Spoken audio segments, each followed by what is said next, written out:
Yeah, this A7, D minor 6, A7, B flat 6, G minor 6, D minor 6, A7, D minor 6.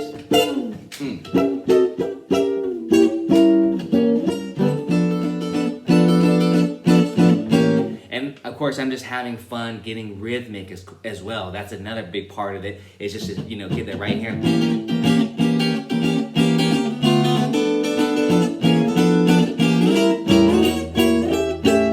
And just kind of be swinging on I mean, it's easier to talk about than to do, but you want to think about rhythm is what I'm saying.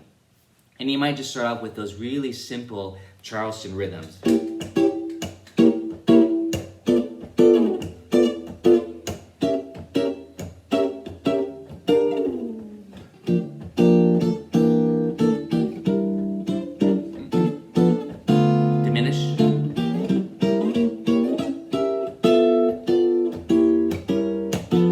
And again, you can see that just by connecting the inversions, you could do chord melody style soloing pretty quickly, pretty easily, because all that I was using was diminished 7 shapes and minor 6. Okay, I did throw in a minor 7 chord as well.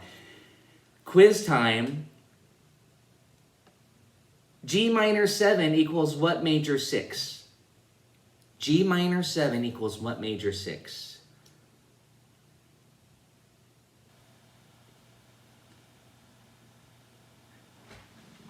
There's a trick. I would just want to share the B flat. Good, thank you. Yeah, the trick is this. It's a relative minor, but for guitar players, we like to think in frets. 3 frets. 3 is the magic number.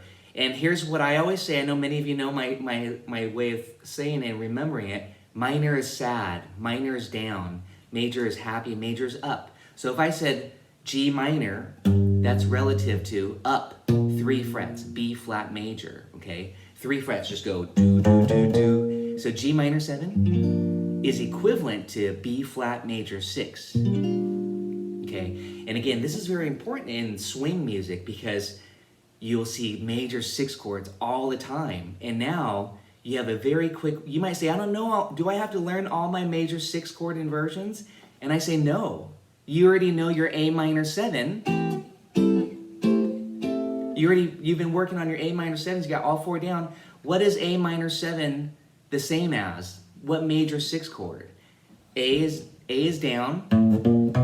So thank you. It's C major 6. So on a chart, I don't want to bust into all of me, but I guess I will. All of me. You don't, and it says C6 on the chart. You could just play A minor 7. On your top 4 strings while the band is doing, I guess I'll have to demonstrate here, while the band is chunking out this, and I know this is not on the agenda, but just a demonstration, C6, because I know many of you know this song, if you're not completely sick of it, C6, E7, A7, I'll just play, or to D minor, I'll just play the first 8 bars, 1, 2, 3, 4, I think I started that a little bit early, E7 to A7, D minor 6. I'm just gonna play D minor. And I'm gonna loop that.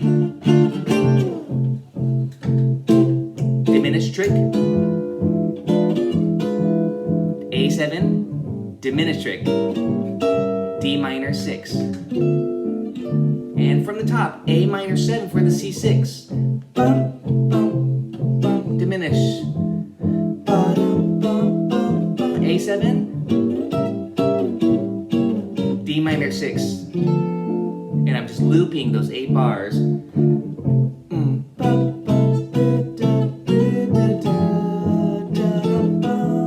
A7, D minor 6. Again, this is hopefully chord melody made easy, A minor 7. But you're saying, Tracy, it says C6 on the chart. Or it may say C major 7, but in this old school style of swing, the 6 chords are generally the preferred comping, meaning guitar players will be doing this. They'll be playing C6. So yes, I'm saying when you see C6, play A minor 7 inversions. Then you have your 4 7th chords. When we've just been doing this. And then it says E7 on the chart, but you're gonna say, oh, I'm gonna use that diminished substitution trick. I'm doing, and this is where I hope you know, maybe I should quiz you. E7, what diminished 7th chords do you play? I'm gonna review this. Joe's got it. I'm gonna review this. It's off the 3rd, the 5th, the flat 7, and the flat 9. So I'm instantly going to the G sharp. And I'm thinking the first string, G sharp. By the way, if you don't believe me, pluck that low E and go. It's pretty dark, but you know, once you get the first one, you're set. But I usually think off the 3rd degree. I say, what's the 3rd degree? In this case, it's G sharp for the E7. And then there's 2 tricks here, but then the next chord is A7. And because E7 to A7 follows the cycle of fourths, it's going this way, it's a 4th degree, all you have to do is move down a half step from where you were. You don't even have to think about it. I mean, this is honestly, I really sometimes don't think about it. I just know like, hey, it's going through what's called the dominant cycle, like Sweet Georgia Brown, E, A, D, G. And you can just move it down in half steps. You don't even have to think about it. So once you got that E1 here, I'll start on G sharp on the first string. For the A7, I'm gonna hit the A in the bass because we can. I just did the same thing down a half step. So really I was starting on G, B flat, C sharp, E, and then it resolves to D minor. But in the style, I like D minor 6. D